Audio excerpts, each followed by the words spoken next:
my name's Lauren. I'm the Lola behind Lolodidit, and today I wanted to bring you to the Kentucky Sheep and Fiber Festival with me. So we are a small hand-dyed business based in Kentucky, and some people, it's been like 2.5 years now, but some people are still asking me, what happened to Vegas?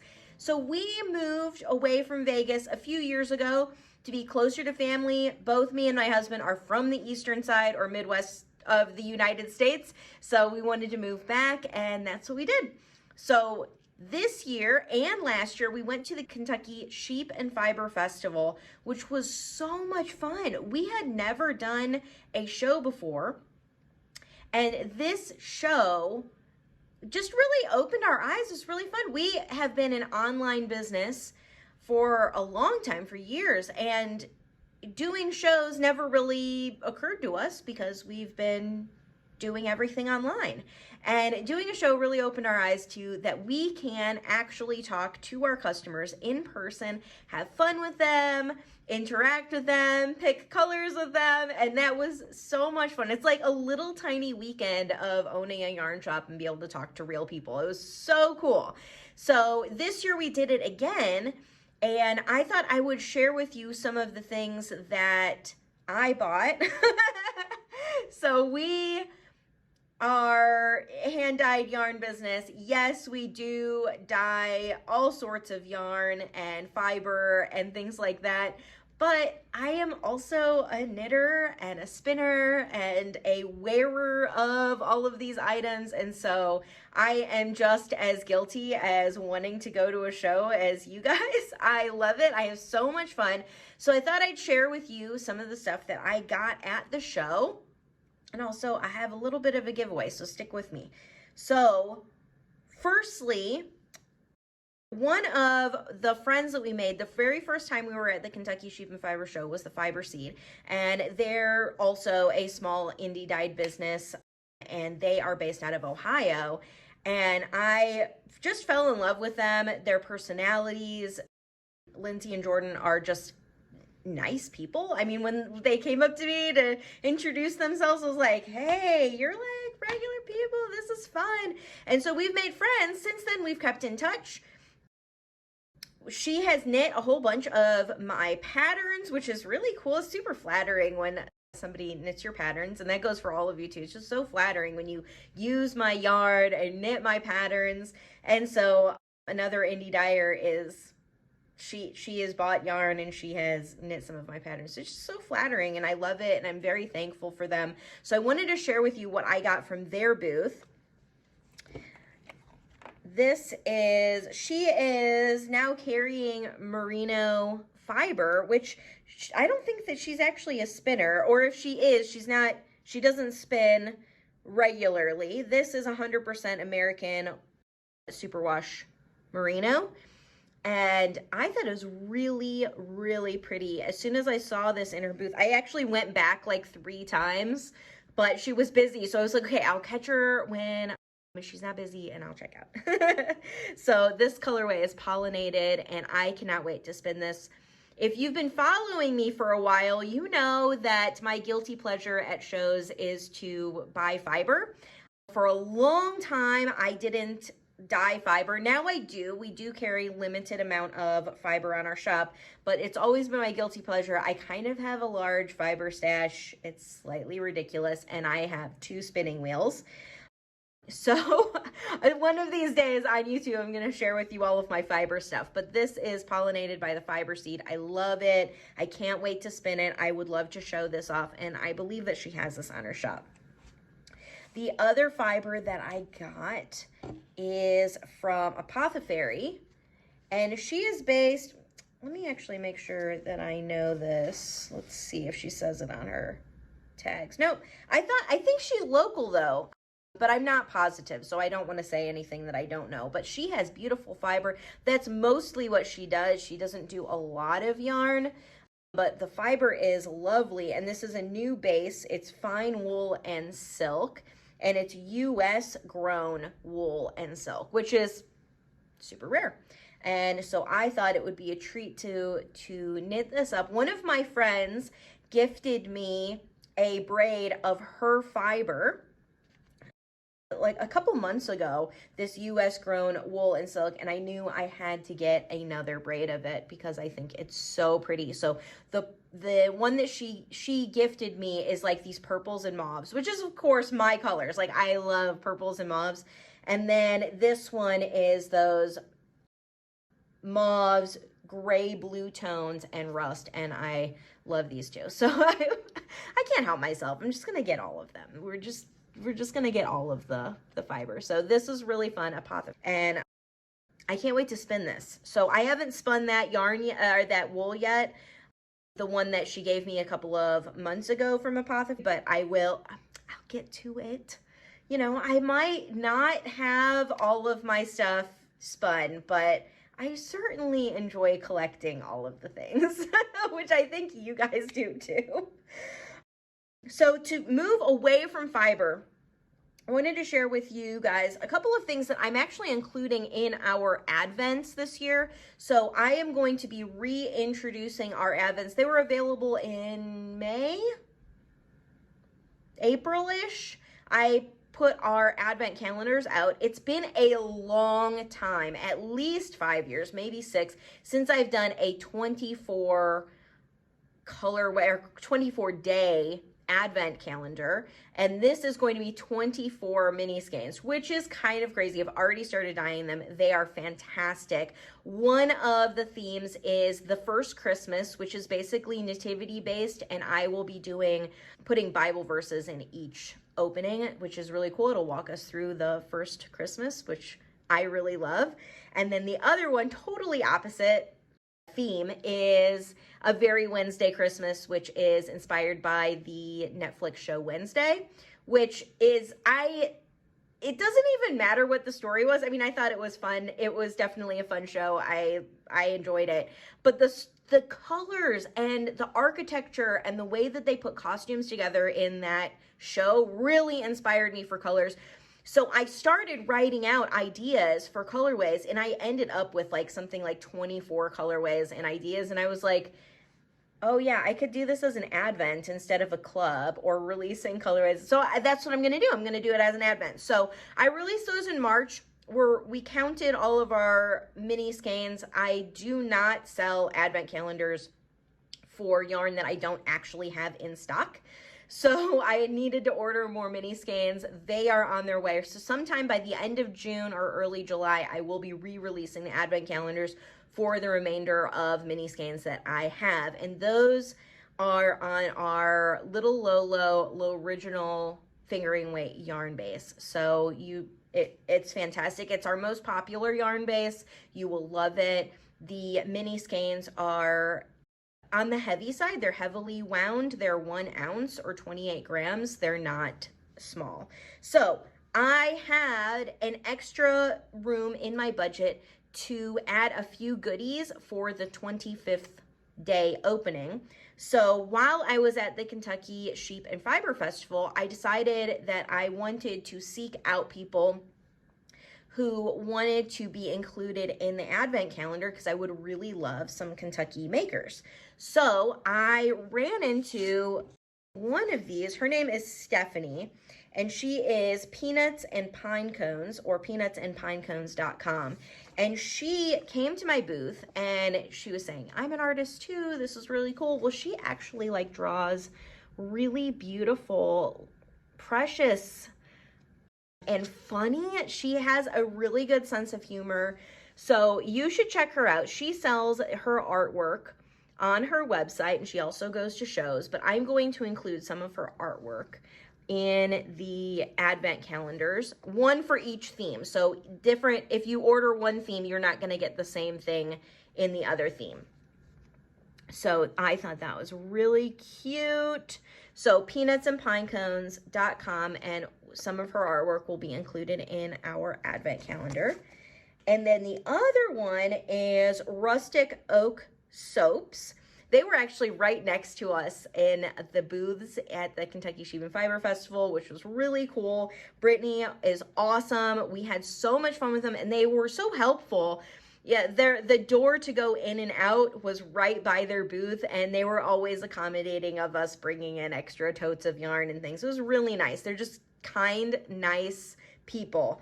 And so Brittany reached out to me after we both got back from the show, and she said, hey, if you were serious about including stuff in your advent, let's talk. So we did. There is, I've already put in my order for the advents, so it's totally happening. But she is Rustic Oak Soaps. You know what? I think this is actually going to show up backwards on YouTube, but I will put the information below in the section underneath the video. But they are awesome. It says they are one small batch at a time, handcrafted goat milk soaps and body care products. So Trey actually bought stuff from them while she was there, and we got some candles with the wood wick, which I really love. It like just gives a little sound ambiance. This one is called, what is this scent called? But it's beeswax wood wick candles, and I am not sure what the scent is. I have no idea, but it smells amazing. It is like heaven in a tin. It's so good. I love candles. I most especially like handmade beeswax or soy candles, and they are so lovely. I wish I knew the scent so I could tell you which one to go get, because I think these are fantastic. Oh, you know what? I was thinking that this was called Rustic Oak because Rustic Oak is the name of their, but the name of the scent is Rustic Oak Embers. And it really is. It is so nice. I wish we had smell-o-vision. When are they going to come out with that? They've got all this AI stuff, but no smell-o-vision, no instantaneous. Can I beam you up, Scotty, some Rustic Oak Embers smell? Yeah, we should do that. We should work on our technology here. And then the other one that Trey got, I did not go shopping with him, but this man knows how to pick up some candles. This is so good. This is God's Wildflowers. Oh, what a beautiful name. So cute. And they have really cute packaging. It's in a black tin with the craft label. It's really pretty. So, God's Wildflowers. That smells really good too. It's not actually like extremely floral. If it was really floral, Trey wouldn't have bought it because he doesn't like it. And this is like so subtle and nice and sweet.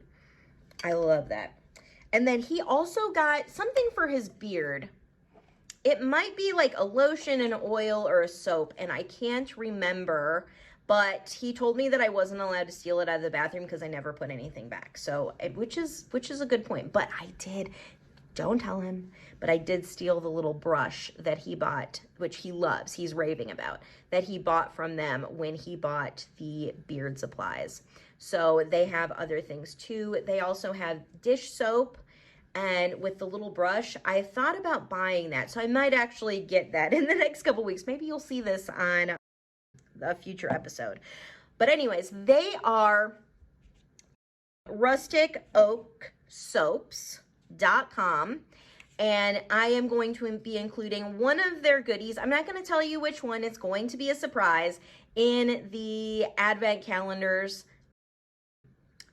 Each calendar will have its own theme. So I will tell you that they are not going to be the same product in both of the advents. So it doesn't matter if you get one of the advents or both. I know a lot of people were telling me, I bought this one advent, but the next time you come out with them, I'm going to buy the other one, which is totally fine. You can do that, but they are limited quantities. So make sure to get what you want. Make sure to get it right away. Like when I post it, get it, because I don't have that many left. I only have so many mini skeins that I can get made. And I still have to stock all of our mini skeins here. So it will be limited quantity. So get what you can. Yeah. So the next thing that I got is this lady was next to the fiber seed, and hers is Mab Elements. And I thought it was so cool. So she has these magnetic shawl pins. So I bought this set. It came in like this cute plastic packaging, and it has matching stitch markers and a shawl pin, but they're magnetic, which is so cool. I really liked the concept. So it has the magnet in this woven pouch, and it sticks right there, and it's really strong. So I thought I would show you how it works. So this is my pattern called the Genesis wrap, and it comes in a small, like the pattern is small or large. This is the small version. And I knit this out of my colorways Bohemian Rhapsody and Fortunate Son. So it takes one full skein of Bohemian Rhapsody and a mini skein of Fortunate Son. And I do have those on my shop right now. But, so we're gonna put the shawl on, and then this comes over the edge to wear it. And then you just put this here.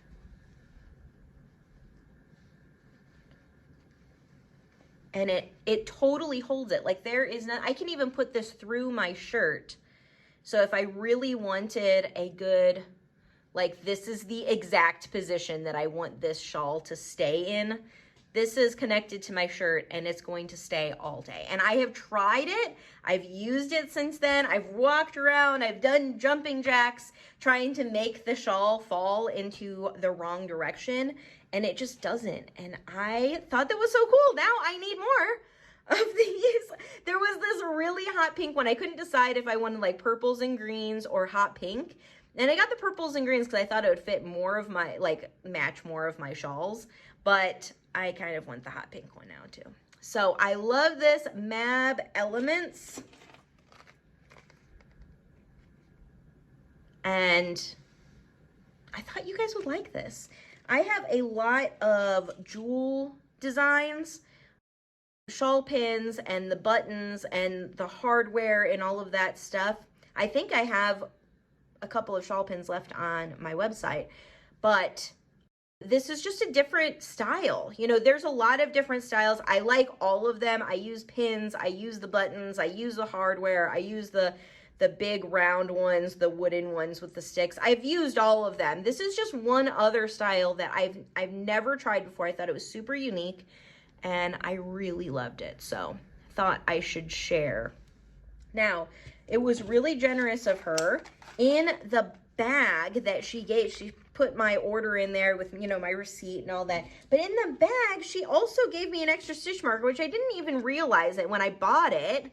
But this was hanging out in the bag, and I was like, thank you, this is so cute. So I thought I'd give this away to one of you. So if you are watching this and you want to be selected as a prize winner for this, now I've only got one, so one of you will be a winner. Put down in the comments below, what is your favorite shape of a shawl that you like wearing? Not necessarily what you like knitting. So what do you like to wear? What is your favorite shawl shape of all time? I would love to know that, because I don't know what my favorite is. It depends on the time of year and what I'm wearing and what I like, because this one is really great for the spring and summertime. It's more of it's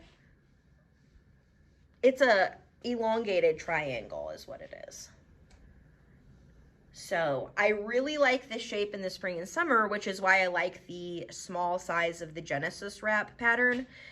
But I also really like crescent shapes for that reason, like using that as a scarf.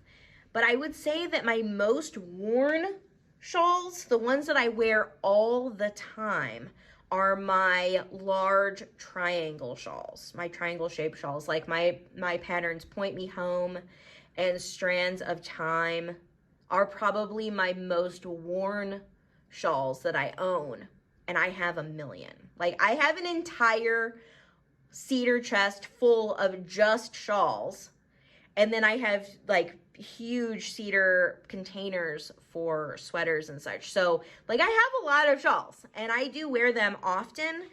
So I'm just curious about what you guys like. What is your favorite shape that you like to wear? And then whoever is the winner, I will send them this little stitch marker from Mab Elements that I got in here, because she was so generous to give me something in there that I didn't purchase. I thought I would share the love. So pretty cool. Okay, so that is Mab Elements. And then the last thing I bought from the fiber show, like shocker of all shockers, is more fiber. But this one, so I went back, I saw it, I talked to the shop, and then I went back to our booth and was talking to Trey, and I'm like, this is so cool. Like, I don't know what I would do with it, but I think I would ply. I have a big, huge bobbin of a singles of my Funny Girl colorway. So in fiber, I think it was on Target, but I don't remember what I spun it on. But anyways, it's like this huge bob. I should just put a picture in here.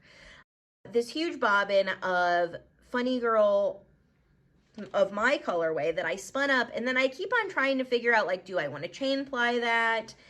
Do I want to apply it with something else? So I saw this and immediately thought, oh, this is what I could ply that with. That would be so pretty. So let me take it out of the bag. So this is Oh Me Fibers, or Ah Me. It's OHMI Fibers.com, and her name is Nancy. Super cute. So she had this fiber in here, and this is 100%. Oh, now it doesn't even have a tag, but this is silk.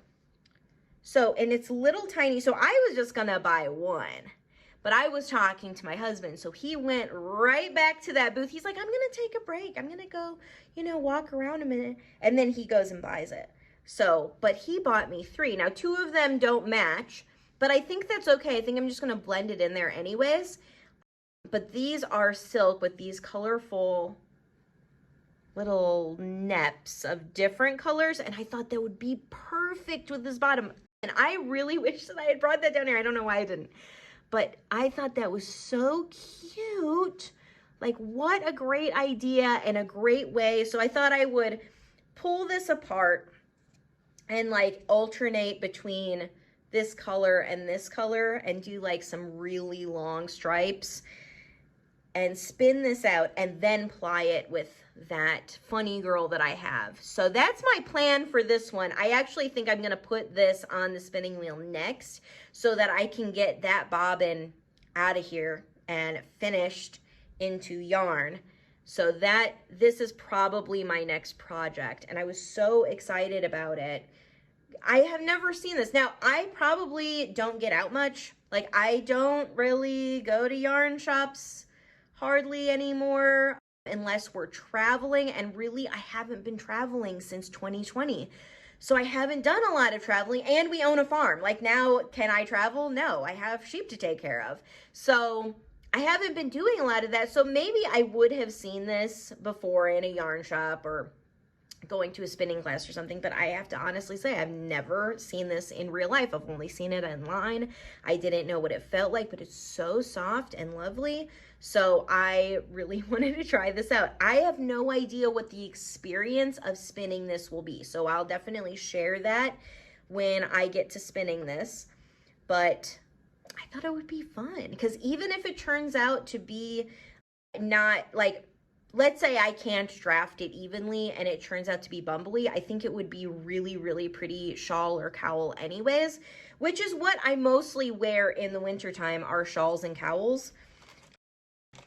I wear one every day. So my entirely ginormous stash of shawls does not go to waste.